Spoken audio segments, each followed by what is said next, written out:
होते हैं, awakening condition में होते हैं, तो आपका जो आपका पीनियल ग्लैंड है वो बड़ा इंपॉर्टेंट रोल प्ले करता है सोने जगने के साइकिल को कंट्रोल करने का। आप देखिए पीनियल ग्लैंड रात को आप देख रहे हैं मेलाटोनिन रिलीज करता है जो आपको चैन से सोने में हेल्प करता है। रात को आपको सोते समय मोबाइल स्क्रीन नहीं देखना चाहिए।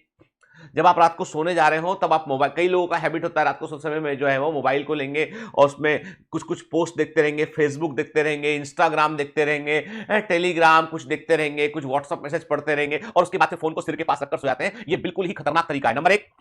सोते समय जब आप मोबाइल की स्क्रीन में काफी सारा रेडिएशन होता है, जब आप अपने पास रख के सोते समय लाइट, कमरे की लाइट बंद करके सिर्फ मोबाइल की स्क्रीन देख रहे होते हैं, उस समय आपका ब्रेन जो है वो, आपका जो पिनियल ग्लैंड का फंक्शन है वो अफेक्ट होता है, तो मेलाटोनिन का निकलना कम रहता है। जब मेलाटोनिन का निकलना कम होता है तो नींद भी आपको देर से आती है और डिस्टर्ब स्लीप होती है। तो और मेलाटोनिन के रिलीज होने के लिए एकदम घुप अंधेरा होना जरूरी है।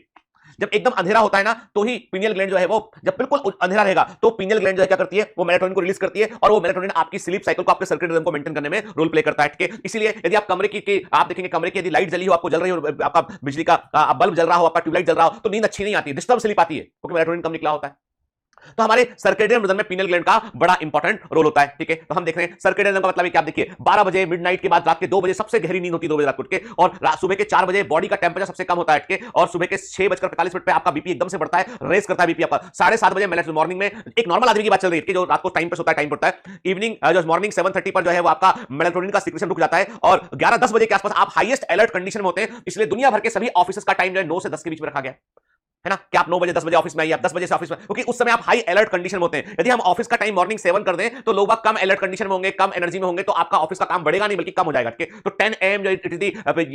टाइम यहाँ पे हाईएस्ट अलर्ट कंडीशन होती है। 12 बजे दोपहर पे आ गए हम, फिर 2:30 में लंच के बाद 2:30 बजे के आसपास बेस्ट कोऑर्डिनेशन में होते हैं तमाम। आप कभी देखना कारपोरेट में कल्चर है, वो मीटिंग करेंगे 2 बजे, लंच के बाद मीटिंग करेंगे, ठीक, लोगों से कोऑर्डिनेट करने के लिए सबसे बेस्ट टाइम होता है। फिर 3:30 बजे के आसपास आप देखेंगे कि फास्टेस्ट रिएक्शन टाइम होता है, सबसे तेज जो इंडस्ट्रीज में ऑफिस में काम लोग करते हैं इसी टाइम पीरियड में करते हैं उठ के। फिर 5 बजे के आसपास आपकी कार्डियोवैस्कुलर एफिशिएंसी अधिक होती है, हार्ट मसल का स्ट्रेंथ एकदम से बढ़ जाता है, और 6 से 6:30 बजे के बीच में एकदम से ब्लड प्रेशर शूट करता है आपका, और शाम के 7 बजे आपका बीपी एकदम जो है बीपी 6:30 बजे बीपी शूट करता है, शाम के 7 बजे आपकी बॉडी का टेंपरेचर हाईएस्ट होता है, और रात के 9 बजे मेलाटोनिन का सीक्रेशन फिर शुरू हो जाता है ताकि आप सो सके ठीक से।